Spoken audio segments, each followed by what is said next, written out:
unutmayalım. Gazete yardım, gazete yardım, gazete yardım. Hoş geçmeyelim hocam, gazete yardım. Gazete yardım, gazete yardım, gazete yardım. Hoş geçmeyelim lütfen, gazete yardım. Kardeşlerimizi unutmayalım. İslam Bey. Gazete yardım. Nereye yardım?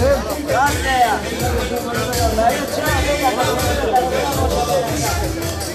Babamın kutuya para attım. Filistin'e gidemiyoruz ama buradan kutuya para atıp onlara gönderebiliriz. Filistin'de çocuklar ölüyor, anneler ölüyor, babalar ölüyor, evleri yıkılıyor. Onlara destek göndermeliyiz. Katil İsrail şunu bilsin, babalarımız onları sadece buldu ama biz büyüyüp onları yok edeceğiz.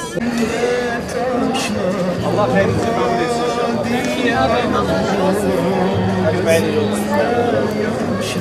Biz destek vermek istiyoruz. Oraya gidemiyoruz onların yardımına. Bu sebeple burada destek ancak maddi olarak uzaktan bir şekilde yapabiliyoruz. Elimizden geldiğince yardım etmeye çalışalım. Tüm insanları buradan yardıma çağırıyorum. Madem oraya gidemiyoruz, madem onlara fiili destek veremiyoruz, hiç olmazsa maddi destek verelim. Kardeşlerimizin yanında olalım. Müslüman kardeşlerimiz orada hiçbir şeyleri kalmadı. Savaş sırasında ölüyorlar, yatacak yatakları yok. Biz yatağımızda rahatça uzanıyoruz, yatabiliyoruz. Yani kardeşlerimize yardım etmemiz gerekiyor. Madem yanlarında olamıyoruz, bari maddi olarak destek çıkalım lütfen. Türkiye geneli bu mazlumlara, bu mağdurlara ve bu Müslüman kardeşlerimize yönelik Türkiye geneli bütün illerde, il merkezlerinde Yetimler Vakfı olarak biz stand kurduk, yardım topluyoruz. Bizim hedefimiz de elimizden geldiğince bu kardeşlerimizin yaralarını sarmaktır. Maddi olarak elimizden gelen budur. İnşallah maddi ve manevi olarak da devletlerimizin nezdinde bu girişimlerle beraber Müslüman kardeşlerimize sahip çıkılır. Elhamdülillah halkımızın teveccühü çok fazla. Halkın bilinçli olması, bu konuda duyarlı olması bizi fevkalade mutlu ediyor.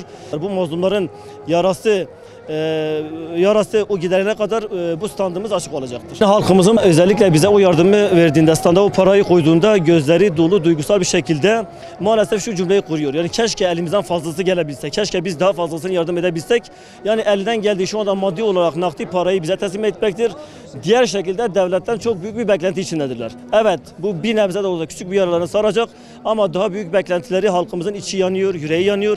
Bu noktada devletten somut bir tepki bekliyorlar. Tüm Müslüman ülkelerine sesleniyorum. Herkesin elinden geldiği kadar onlara destekçi olsun, onlara yardım etsin. Şimdi bizi gönderseler de yine gönüllü gideriz.